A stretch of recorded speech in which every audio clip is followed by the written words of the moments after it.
Hello दोस्तों, चलिए तो आज मैं आपका स्वागत करता हूं अपने यूट्यूब चैनल पे जिसका नाम है SS exam study point by अभिनंदन अग्रवाल। चलिए आज अपन किस चीज़ के बारे में बात करेंगे। आज अपन एसएस एग्जामिनेशन के बारे में बात करेंगे। एसएस एग्जामिनेशन क्या होता है, कौन कौन एसएस एग्ज़ाम दे सकता है, सीएजी में क्या अलग अलग ऑडिट्स है तो उनके लिए कौन कौन से पेपर होते हैं, उनको कैसे पास करना है, अपने को क्या स्ट्रेटजी अपनानी है, कितने मार्क्स चाहिए। ठीक है, तो आज अपन अगर आप एसएस एग्ज़ाम के बारे में जानना चाहते हो तो मैं कोशिश करूंगा इस वीडियो में आपको ए से लेके जेड तक सभी चीज़ें एसएस एग्ज़ाम के बारे में आपको क्लियर कर सकूं। तो शुरू करते हैं। सबसे पहले देखिए एसएस एग्ज़ाम, सबसे पहले तो ये जानना ज़रूरी है कि एसएस का मतलब क्या है। जब भी अपन शुरुआत करते हैं तो इनिशियल सबसे पहले एस ही सुना है, इसका क्या फुल फॉर्म होता है तो देखो इसको सब ऑर्डिनेट ऑडिट या फिर अकाउंट्स सर्विस एग्जामिनेशन बोलते हैं।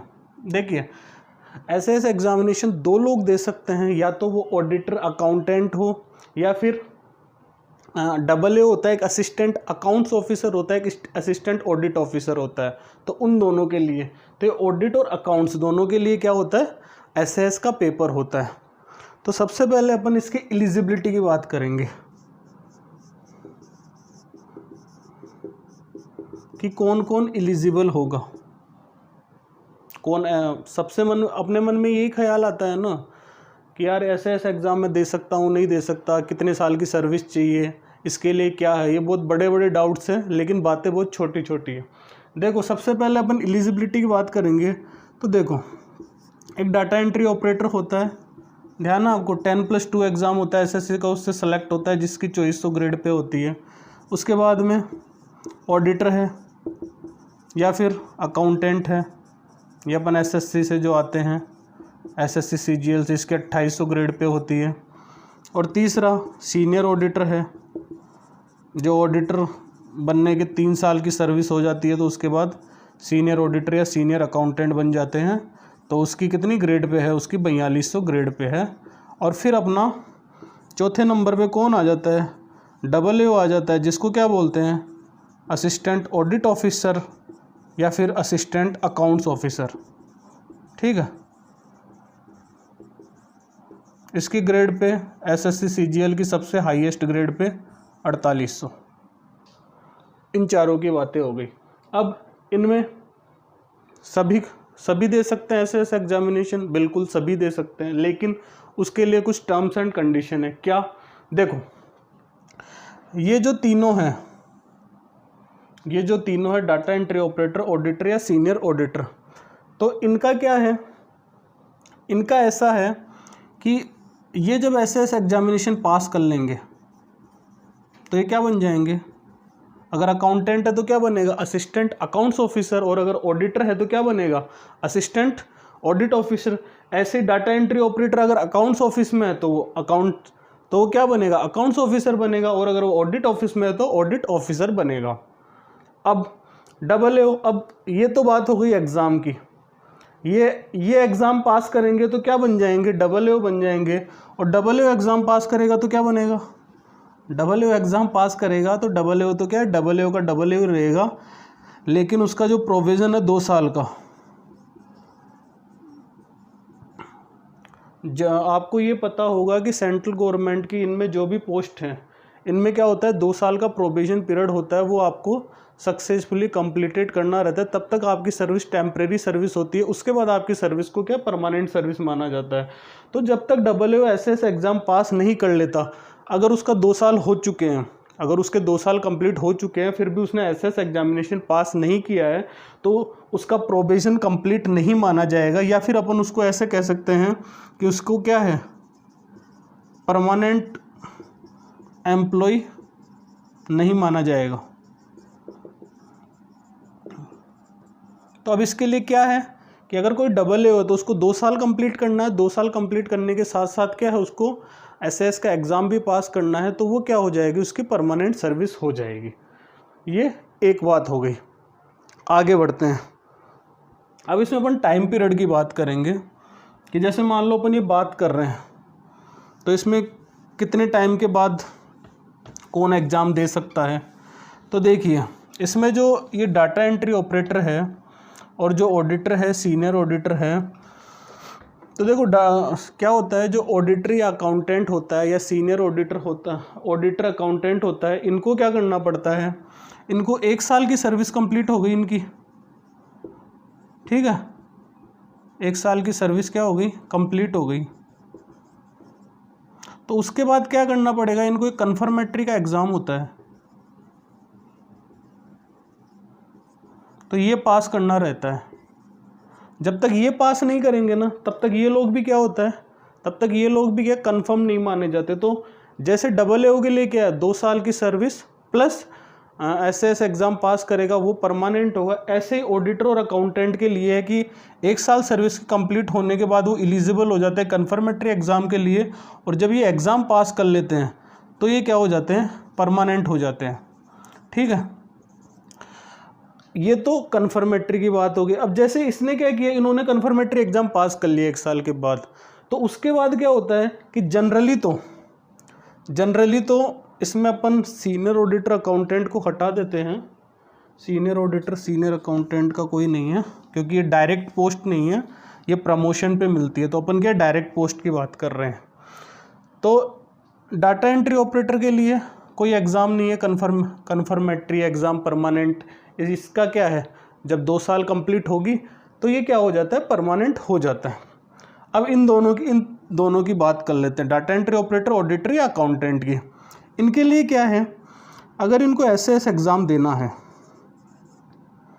तो इनको क्या चाहिए, इनको 3 साल की कंप्लीटेड सर्विस चाहिए, ठीक है। और वो 3 साल की सर्विस, इसकी कट ऑफ डेट होती है एक, तो वो कट ऑफ डेट है ना,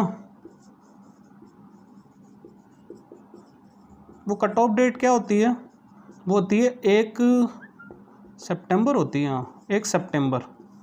मतलब किसी ने ज्वाइन किया है तो 1 सितंबर तक उसके क्या हो, 3 साल कंप्लीट होने चाहिए, तभी वो क्या होता है SS का एग्ज़ाम दे सकता है। लेकिन इसमें एक बात और सुनो, इसमें क्या होता है कि हर साल क्या होता है, हेडक्वार्टर से एक रिलैक्सेशन का सर्कुलर आता है,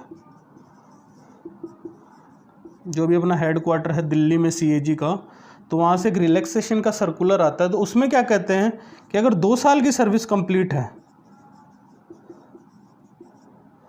2 साल की सर्विस कंप्लीट है, तो वो भी क्या हो जाएगा, एलिजिबल हो जाएगा, किसके लिए, SS एग्ज़ाम के लिए। और उसकी भी कट ऑफ डेट क्या है, 1 सितंबर को उसके क्या होने चाहिए, 2 साल कंप्लीट होने चाहिए।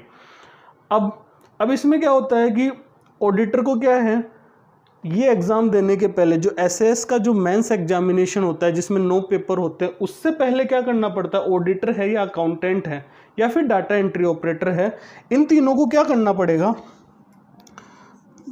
डाटा एंट्री ऑपरेटर है, ऑडिटर है और अकाउंटेंट है, इनको क्या करना पड़ता है, इनको एक प्रीलिमिनरी एग्जामिनेशन देना पड़ता है, ठीक है। इस एग्ज़ाम में क्या होता है, इस एग्ज़ाम में 2 पेपर होते हैं, उसकी अपन बाद में डिटेल से बात कर लेंगे, वो पेपर क्या होते हैं, सब्जेक्टिव पेपर होते हैं वो। ये 2 पेपर ये पास किए, ये 2 पेपर पास करने के बाद में ये जो 1 सितंबर डेट है, ये प्री के लिए कट ऑफ डेट नहीं है, ये मेंस एग्जामिनेशन की कट ऑफ डेट है, ध्यान रखना। तो यहाँ पे इसको क्या हो जाए, इसने प्री पास किया, प्री पास करने के बाद 1 सितंबर को उसको 2 साल हो गए, अगर रिलैक्सेशन है तो, रिलैक्सेशन नहीं है तो 1 सितंबर को 3 साल होने चाहिए, तो फिर वो क्या होता है, SS मेंस का एग्जामिनेशन दे सकता है, ठीक है। तो देखो जो ऑडिटर अकाउंटेंट DO है उनके लिए 2 पेपर हो गए, एक तो SS प्री और SS मेंस।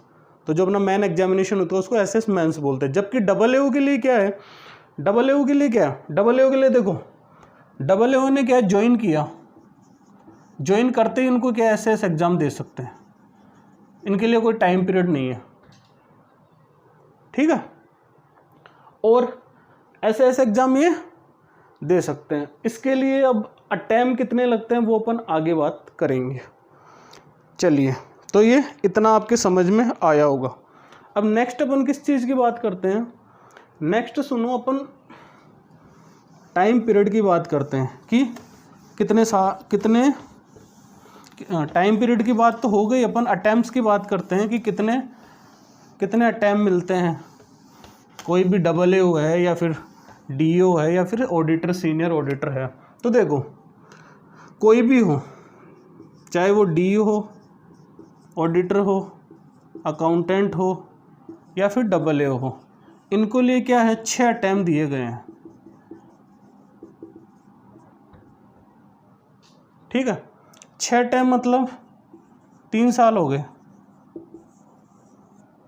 SS का एग्जामिनेशन देखो मैं बता देता हूँ आपको, जनरली SS का एग्जामिनेशन क्या होता है, सितंबर अक्टूबर में हो जाया करता था, लेकिन आजकल है ना जो नवंबर दिसंबर में हो रहा है। ठीक है, तो ये एक तो क्या मेंस एग्जामिनेशन होता है, ठीक है, फिर इसमें आपने जो पेपर पास कर लिए वो तो एग्जाम्प्ट हो जाएंगे, और फिर उसके बाद क्या होता है एक सप्लीमेंट्री पेपर और होता है, तो उसमें आप बचे हुए पेपर पास कर सकते हैं। सप्लीमेंट्री पेपर में कोई नया नहीं बैठ सकता है, जिन्होंने मेंस एग्जामिनेशन दिया वही सप्लीमेंट्री पेपर दे सकता है। ठीक है, तो जैसे आपने CA का सुना होगा कि जो CA होता है चार्टर अकाउंटेंट, उनके साल में कितने 2 बार पेपर होते हैं, तो ऐसे ही इसमें है, इसमें भी साल में कितने होते हैं 2 बार पेपर होते हैं। लेकिन इसमें क्या होता है, इसमें नए लोग बैठ सकते हैं हर बार, लेकिन अपने मेंस में क्या नए लोग बैठते हैं, जो फ्रेशर्स है जिनको पहली बार है वो मेंस में दे सकते हैं, फिर उसके बाद सप्लीमेंट्री में डायरेक्ट सप्लीमेंट्री पेपर नहीं दे सकते हैं। तो 6 टाइम के लिए कितने 3 साल हो गए, 1 साल में लगभग 2 बार पेपर होता है। आगे बात समझ में, अब आगे पढ़ो। अब इसमें देखो, इसमें मान लो फेल हो जाए, देखो ये तीनों हैं DO, ऑडिटर और अकाउंटेंट, तो ये देखो ये तो पास हो गए, तो क्या बन गए AA बन गए, या तो असिस्टेंट ऑडिट ऑफिसर या असिस्टेंट अकाउंट्स ऑफिसर। और अगर फेल हो गए तो हो गए, बस अपनी पोस्ट पे बने रहेंगे। लेकिन AA के लिए एक समस्या है, इसको एग्ज़ाम क्या करना, पास करना ज़रूरी है। ठीक है, अगर इसने एग्ज़ाम पास नहीं करता है तो इसको क्या करते हैं, इसको या तो क्या कर सकते हैं, इसको रिवर्ट कर सकते हैं, किस में, लोअर लेवल पे। लोअर लेवल क्या है, ऑडिटर, इसको ऑडिटर या अकाउंट्स पे क्या कर सकते हैं, रिवर्ट कर सकते हैं, या फिर इनको कह सकते हैं कि आप रेजिग्नेशन दे दो, एज पर योर चॉइस। अब अपन इसमें क्या करेंगे, पेपर्स की बात करेंगे, सबसे मेन मुद्दा कि इसमें कितने पेपर होते हैं, कितने घंटे पढ़ाई करनी है, मैं नॉन कॉमर्स से हूँ, क्या मैं एग्ज़ाम पास कर सकता हूँ, कितना डिफ़िकल्ट पेपर आता है, क्या स्ट्रेटजी होनी चाहिए। तो देखो इसमें है ना, जो पेपर्स की बात करें तो पेपर्स इसमें क्या है, 2 ग्रुप हैं, जैसे CA में होते हैं वैसे इसमें भी क्या है 2 ग्रुप है, ग्रुप 1 और ग्रुप 2। ग्रुप 1 में क्या होते हैं 5 पेपर होते हैं, और ग्रुप 2 में 4 पेपर होते हैं। ग्रुप 1 के पेपर बहुत इजी माने जाते हैं, और ग्रुप 2 के पेपर क्या होते हैं, हार्ड माने जाते हैं।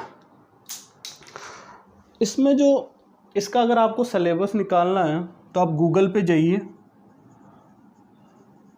गूगल पे आप डालिए SS एग्ज़ाम सिलेबस, ठीक है, तो वहाँ आ जाएगा subordinate audit service examination syllabus, तो वहाँ से आप इसका सिलेबस भी देख सकते हैं।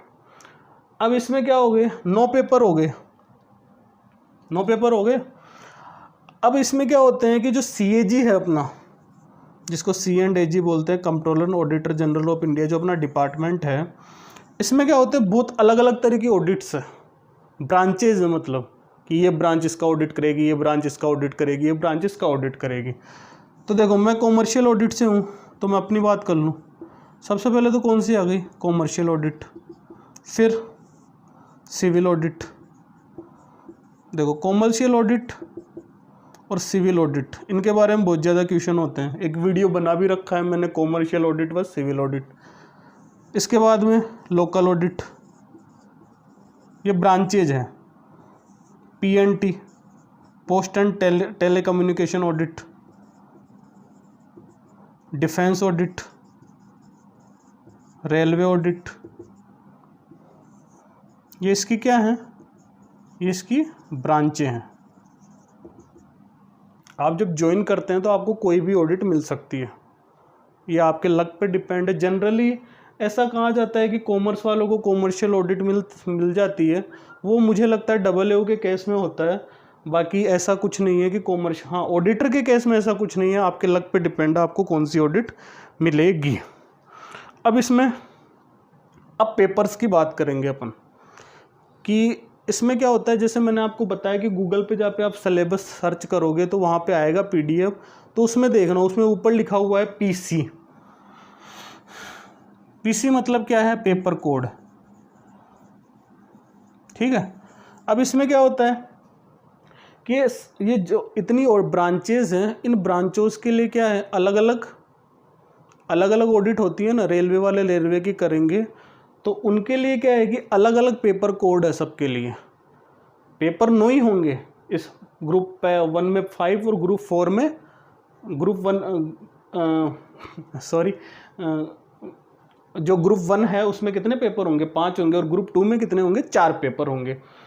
तो अब जैसे अपन कॉमर्शियल ऑडिट की बात करें, अब आप किसी भी ऑडिट की बात कर लो, देखो इसमें क्या होता है, आप देखोगे ना PC1, PC2, PC3 और PC4, ये चारों पेपर कॉमन है सभी में। मतलब ये जो 6 ब्रांचेज है ना, इनमें ये 4 पेपर तो आपको पास करने हैं। अब इनका क्या सिलेबस है, वो सिलेबस तो आप देख लेंगे कहाँ से पढ़ना है। जनरली इनके नीचे रेफरेंस बुक दी हुई होती है, वो आपको ऑफिस से मिल सकती है, आप परचेज कर सकते हैं, वहाँ से आप पढ़ सकते हैं। इनका जो सिलेबस है उनकी अपन क्या है, PC वाइज बताओ, PC वाइज कर लेंगे कि इस PC का ये सिलेबस है और ये अपन यहाँ से पढ़े, उसकी अपन आगे बात कर लेंगे। अभी तो अपन जान लेते हैं कि किस किस में क्या क्या पेपर होते हैं। तो अपन सबसे पहले अपन कॉमर्शियल ऑडिट की बात करेंगे कि कॉमर्शियल ऑडिट में कौन कौन से पेपर कोड है जो कॉमर्शियल ऑडिट में होते हैं, ठीक है। पेपर तो हमेशा 9 ही होंगे। तो देखो ये CA लिख देता हूँ कॉमर्शियल ऑडिट के, इसमें क्या हो गया, ग्रुप 1 और ग्रुप 2। अब ग्रुप 1 में क्या हो गया, देखो PC1 से PC4, ये तो कॉमन है ही। इसके बाद में इसमें क्या होता है, एक PC5 होता है, तो ये 5 पेपर हो गए, PC1 to PC4 और PC5।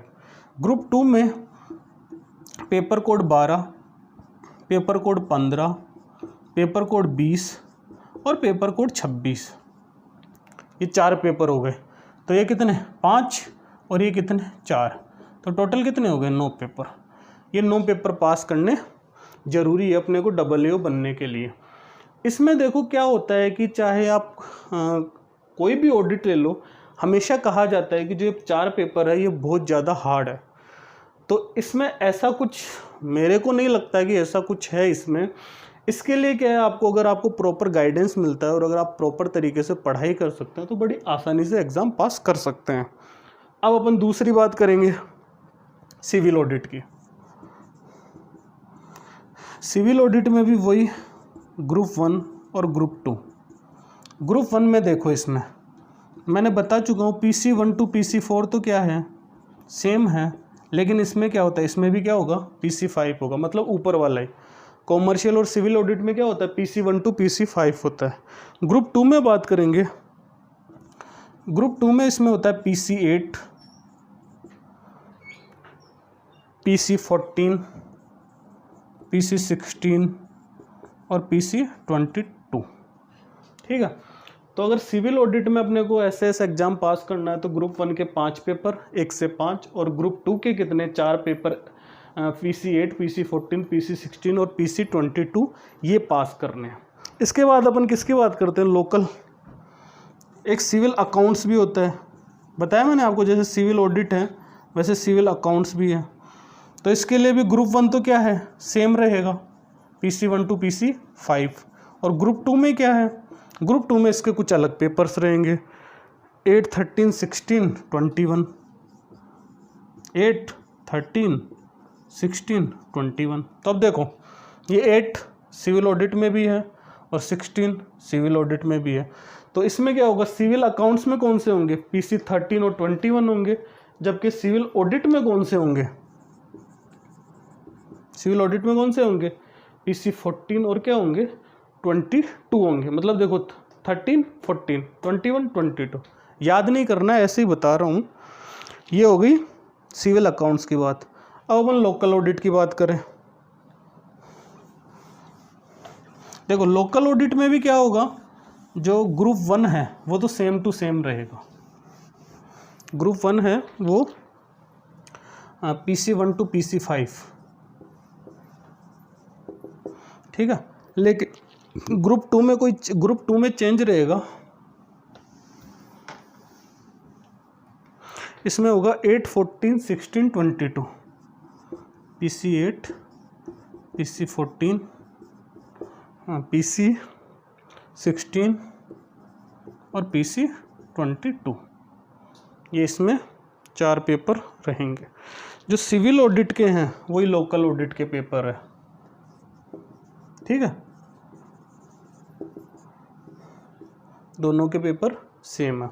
आगे बात करें, आगे अपन बात करते हैं PNT ऑडिट की, पोस्ट एंड टेलीकम्युनिकेशन। इसमें देखो, इसमें ग्रुप 1 और ग्रुप 2, ग्रुप 1 और ग्रुप 2। ग्रुप 1 में देखो इसमें भी क्या है, सेम पेपर है, लेकिन 2 में क्या होगा 10, 14, 10, 14, 18 और 24, ठीक है। तो ग्रुप 1 में क्या है, ग्रुप 1 में वही सेम है 1 to 5। तो आप कह रहे हो ग्रुप 1 में तो सभी में सेम है, सभी में नहीं, रेलवे और डिफेंस ऑडिट में क्या होता है, एक एक पेपर अलग होता है। बाकी मैं आपको बता चुका हूँ कि PC 1 और PC 1 to PC 4 तो सेम होता है। तो ये अपन ने इतनी ऑडिट पढ़ ली ना, commercial audit, civil audit, local audit, PNT audit, civil accounts. इनमें क्या होता है 1 to 5, ग्रुप 1 तो क्या रहेगा सेम रहेगा, लेकिन ग्रुप 2 के लिए क्या है, सबके अलग अलग पेपर्स हैं। अब अपन रेलवे ऑडिट की बात कर लेते हैं। चलो इधर ही लिख लेते हैं, एक तो रेलवे की बात कर लेते हैं और ये लास्ट अपना डिफेंस ऑडिट की बात कर लेते हैं। तो देखो रेलवे ऑडिट में ग्रुप जो 1 था उसमें PC 1 to PC 4 ये तो सेम है, और ग्रुप 2। बाकी इसमें कौन सा पेपर देना है, PC 7। इसमें देखो PC 7 जुड़ गया। यहाँ पे ऊपर में क्या कर रहे थे अपन, PC 5 दे रहे थे ना, यहाँ पे कौन सा देना पड़ेगा अपने को, अगर अपन रेलवे ऑडिट में है तो अपने को PC 7 पेपर पास करना पड़ेगा। और ग्रुप 2 की बात करें तो PC 11, PC 14, PC 19 और PC 25, ये 4 पेपर कौन कौन से, PC 11, PC 14, PC 19 और PC 25, ये 4 पेपर अपने को पास करने पड़ेंगे। थोड़ी जगह कम है तो डिफेंस ऑडिट को ऊपर ले लेते हैं। डिफेंस ऑडिट में क्या है, डिफेंस ऑडिट में जो ग्रुप 1 होता है, जैसे अपन ने रेलवे ऑडिट में पढ़ा, रेलवे ऑडिट में अपन ने क्या पढ़ा कि जो PC 1 to 4 तो सेम है, लेकिन PC 7 होता है रेलवे ऑडिट में और PC 6 किस में होता है, डिफेंस ऑडिट में होता है। आपको वैसे भी करना क्या है, आप जिस भी ऑडिट के हैं उस भी ऑडिट से रिलेटेड अपने पेपर देख सकते हैं कि मुझे ये पेपर पास करने हैं। बाकी आपको इससे कोई लेना देना नहीं है कि किस में कौन सा पेपर हो रहा है। इसमें ग्रुप 2 में 9, 14, 17 और 23 ये 4 पेपर पास करने रहेंगे, ठीक है। तो ये अपन ने क्या है, SS एग्जामिनेशन से रिलेटेड जो भी अपनी ऑडिट्स हैं उनमें 9 पेपर होते हैं, ग्रुप 1 में 5 होते हैं, ग्रुप 2 में 4 पेपर होते हैं। कौन कौन से पेपर कोड किससे रिलेटेड है ये आप सिलेबस देखोगे तो वहाँ पे भी आपको मिल सकते हैं। बाकी मैंने आपको बता दिया है, PC 1 to 4 सब में सेम है। रेलवे में PC 7 होता है, जबकि डिफेंस में PC 6 होता है। और ग्रुप 2 तो सब में अलग अलग होता है, और ग्रुप 2 को सबसे हार्ड माना जाता है, जबकि मेरा मानना ऐसा नहीं है। अब देखो अपन इसमें सबसे इम्पोर्टेंट बात करेंगे पासिंग मार्क्स, कि भाई मुझे पास होना है तो कितने नंबर लाने पड़ेंगे। तो इसमें देखो बहुत आसान सी चीज़ है कि अपन पासिंग मार्क्स की बात करेंगे तो इसमें भी देखो ये जनरल कैटेगरी है और ओबीसी है, उसके लिए पासिंग मार्क्स 45 है, जबकि एससी और एसटी के लिए पासिंग मार्क्स कितने हैं, 40 है। ओके, जनरल कैटेगरी के लिए 45 और एससी एसटी के लिए 40 आउट ऑफ 100। अब देखो इसमें एक चीज़ और देख लो, जो एससी एसटी होते हैं ना उनका जैसे मान लो अपना रिज़ल्ट कार्ड आया उसमें क्या होता है कि कहीं पे भी 40 नहीं लिखा रहता, वहाँ पे क्या होता है 45 शो होता है। इनमें क्या होता है कि इनके केस में ऐसा किया जाता है कि अगर इनके 40 मार्क्स आ रहे हैं तो अपन उसके रिजल्ट कार्ड में 45 दिखा के उनको पास दिखा दिया जाता है, ऐसा है। नेगेटिव मार्किंग की बात कर लें, नेगेटिव मार्किंग है 1/4, मतलब 4 क्वेश्चन गलत तो 1 नंबर -1,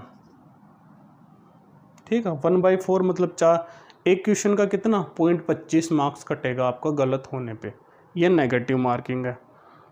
टोटल मार्क्स से कोई लेना देना नहीं है अपने को, इंडिविजुअल पेपर पास करना ज़रूरी है, ग्रुप से कोई लेना देना नहीं है। ग्रुप 1 में आपने 2 पास कर लिए, ग्रुप 2 में 4 पास कर लिए, कोई फ़र्क नहीं पड़ता, बचे हुए पेपर ही आपको देने हैं, कहने का मतलब ये है। ऐसा नहीं है कि आपके 45 आते ही आप उसको एग्जेम्प्ट कर जाओगे, आपको वो पेपर दोबारा देने की ज़रूरत नहीं पड़ेगी।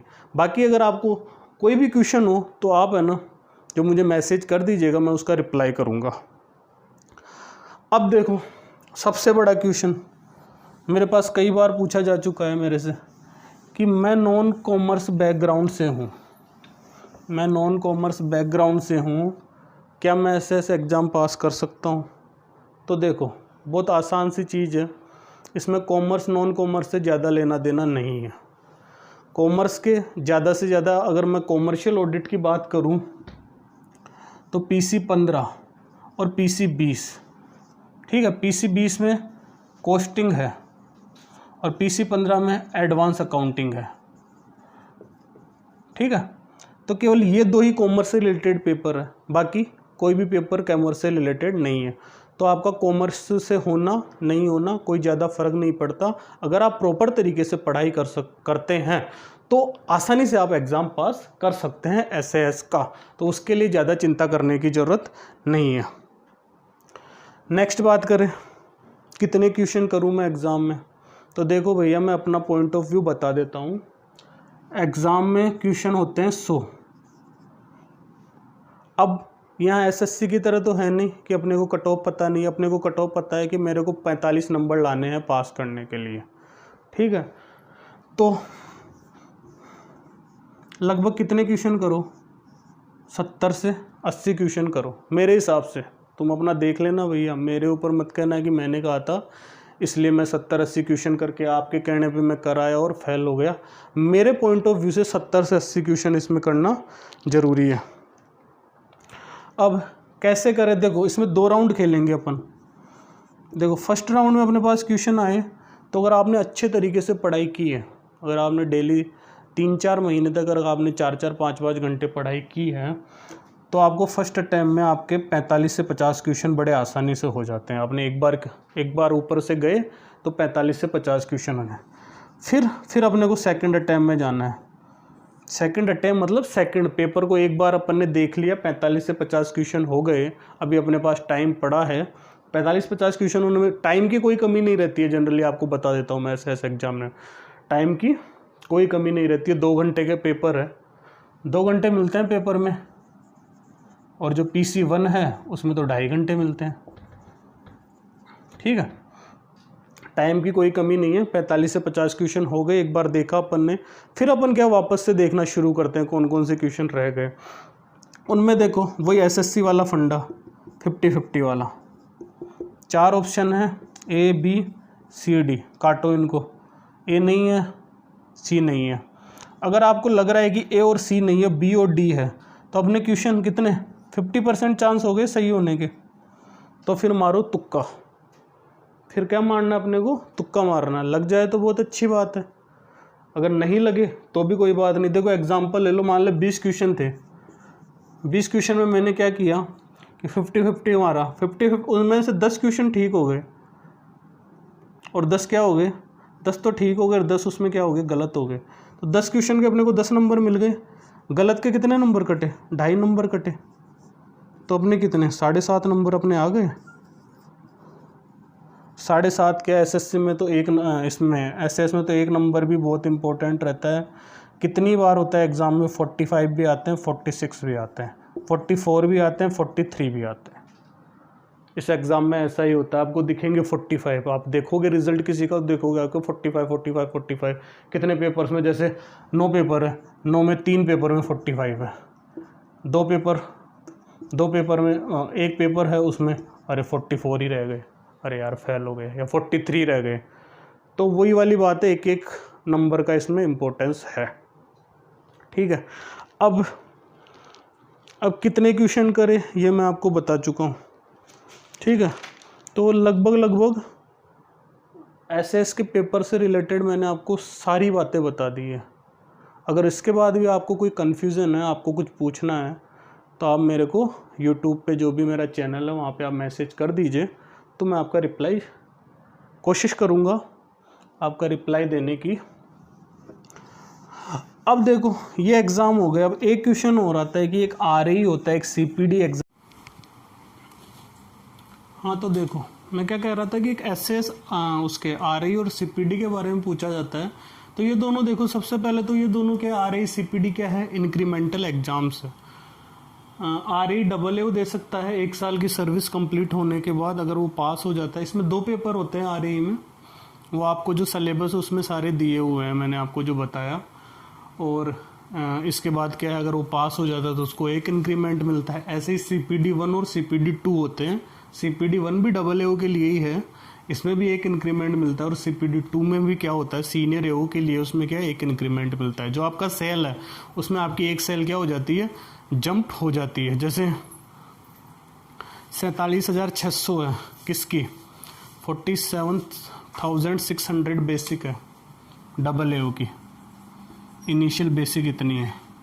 ठीक है, 1 साल के बाद इंक्रीमेंट लगा 49 हो गई। ठीक है, फिर उसके बाद अगर आपने ये जो आरआई पास कर लिया तो आपकी बेसिक हो जाएगी 50,500। तो आपको एक्स्ट्रा इंक्रीमेंट मिल गया। हर साल 1 इंक्रीमेंट मिलता है, लेकिन ये आपको क्या एक्स्ट्रा इंक्रीमेंट मिल गया। अब देखो मैंने लगभग सारी बातें बता दी आपको एसएस के बारे में, ये आरआई सीपीडी के बारे में तो आपको थोड़ा नॉलेज, क्योंकि मैंने भी अभी एग्ज़ाम दिए नहीं है, तो जब दूंगा तो उसके लिए वीडियो बनाऊंगा। ठीक है, तो अभी तो मैंने आपको एसएस के बारे में बता दिया। अब देखिए एसएस के लिए क्या करना है। एसएस एग्ज़ाम से पहले आपको 3 से 4 महीने पहले आपको 4-4, 5-5 घंटे आप पढ़ाई कीजिए। आपका बड़े आसानी से आपका एसएस का पेपर निकल जाएगा, फर्स्ट में नहीं तो सेकंड में।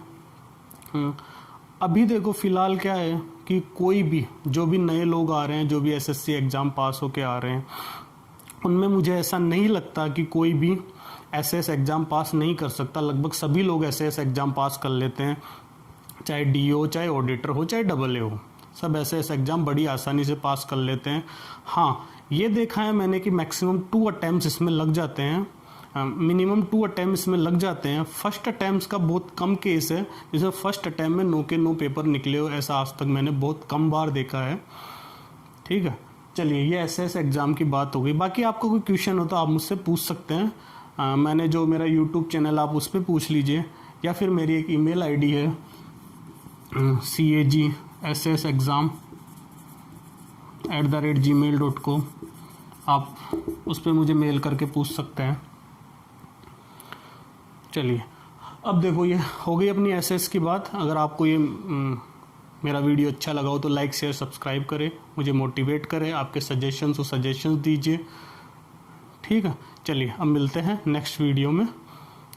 चलिए बाय बाय, थैंक यू।